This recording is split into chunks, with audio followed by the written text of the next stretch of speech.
loupé l'ouverture de mon Snap, je parlais du fait que les hommes ne nous comprennent pas. Et en fait, ces idiots finis, lorsqu'ils ne nous comprennent pas, ils ont cette fâcheuse tendance de dire « Ah, mais vous êtes trop compliqué !» Alors, espèce d'idiot, je vais te faire une traduction pour qu'aujourd'hui tu puisses comprendre, donc n'hésitez pas à le partager. Je vais vous donner un exemple. Quand une femme te dit « Sors-moi de mon quotidien », ça ne veut pas dire qu'elle est triste ou qu'elle est en dépression, ça veut juste dire qu'elle veut sortir de sa routine quotidienne. Donc quand toi, en contrepartie, tu lui proposes que vous voyez chez toi ou chez elle ou dans la voiture, c'est pas du tout la sortir de son quotidien. Alors quand tu veux venir chez elle pour la foutre en l'air ou qu'elle vienne chez toi pour la monter en l'air, chérie, dans ton zizi, il n'y a pas l'eau de vie. Donc ne crois pas que tu lui proposes une sortie ou une activité qui est hyper alléchante. Ce que toi, tu peux donner, un autre homme peut le donner aussi. Donc essaye un peu de nous faire rêver, essaye un peu de nous faire kiffer notre vie, essaye de montrer que tu as les capacités de m'émoustiller, en fait, autre que par le sexe ou que par des câlins, de l'affection. En fait, la vie ne tourne pas que autour de ça, en fait, d'accord? Donc, quand une femme te dit « Sors-moi de mon quotidien » et commencez pas à parler d'argent, commencez pas à parler de michetonnerie parce que dès que vos poches sont vides et que vous avez les poches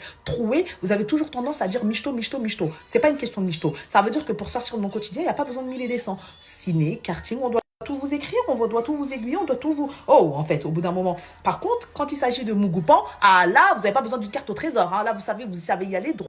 Alors, à toutes les femmes qui tombent sur les hommes que je viens de décrire, c'est-à-dire des hommes qui ne nous estiment pas à notre juste valeur, qui nous donnent le minimum syndical et qui pensent que nous sommes la médiocrité, non, ma chérie, tu es une bête de meuf. Peu importe ce que tu as vécu et peu importe les bagages que tu traînes, tu es une bête de meuf. Donc, n'accepte de réduire tes critères pour rien au monde et pour qui que ce soit. S'il y a des sœurs dehors qui acceptent la médiocrité et ont accepté de réduire leurs critères parce qu'elles sont trop âgées, parce qu'elles pensent que tous les hommes sont pareils ou parce qu'elles estiment qu'elles ne valent que ça c'est leur problème. Tu n'es pas une fille acquise, tu n'es pas une acquisition, tu es une œuvre d'art. Oui, ma chérie, il faut savoir dans la vie ce qu'on vaut. Et c'est pas une question de beauté, c'est une question de vécu. Je sais qui je suis, je sais ce que j'ai vécu.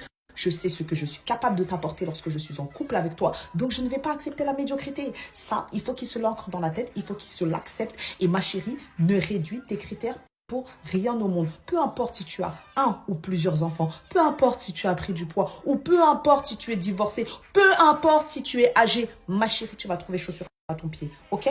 Donc cherche encore. Tous les hommes ne sont pas pareils et tous les hommes ne se valent pas. Arrête de dire que tous les hommes sont pareils.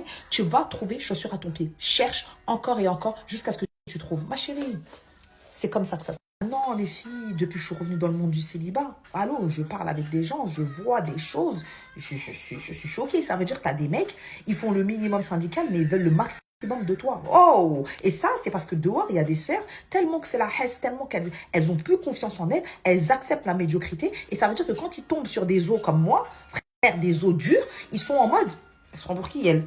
C'est parce que tu crois que t'es mienne fou, ça n'a rien à voir avec l'influence, ça n'a rien à voir avec l'argent, ça n'a rien à voir avec ton impact dans la société, ça a à voir avec ton vécu, ton bagou et la personne que tu penses que tu es. Excuse-moi. Oh, je suis l'enfant de quelqu'un. Ça veut dire que les filles, s'il vous plaît, n'acceptez pas la médiocrité. Et pour que vous compreniez, ça vous est pas déjà arrivé, vous connaissez une copine à vous, elle est belle physiquement, elle est belle mentalement, et elle sort avec un FDP, un chien de la casse, un vaurien. Je suis sûre, là, au moment où je vous dis ça, vous pensez à une personne dans votre entourage, de près ou de loin. Mais ça, c'est parce que quoi? C'est parce qu'elle-même, je crois, elle ne sait pas qui elle est. Et ça veut dire que dès le départ, elle a accepté la médiocrité. Et lui, comme elle, c'est une bête de meuf, et lui, il le sait qu'elle, c'est une bête de meuf, tu vois, mais elle a accepté la médiocrité. Et donc, du coup, lui, il s'est mis au même niveau qu'elle, voire plus haut. Et maintenant, il pense qu'il peut lui chier à la gueule. Et ça veut dire que ce genre de mec-là, qui est sorti avec une bête de meuf qui aurait jamais dû le regarder, demain, il est plus avec elle, la tête de ma mère, il va viser encore plus haut. Parce qu'il pense qu'il peut. Comme il a réussi à avoir cette... Ça vous a loupé. Voilà, ça vous a loupé avec moi. Ah, je vous le dis. Tous mes crushs, ou comment on appelle ça là, qui sont dans mes DM là, avec qui je flirte en ce moment. C'est de vous que je parle là. Faites pas, regardez pas en l'air comme si je parlais de quelqu'un d'autre. C'est de vous-même dont je parle.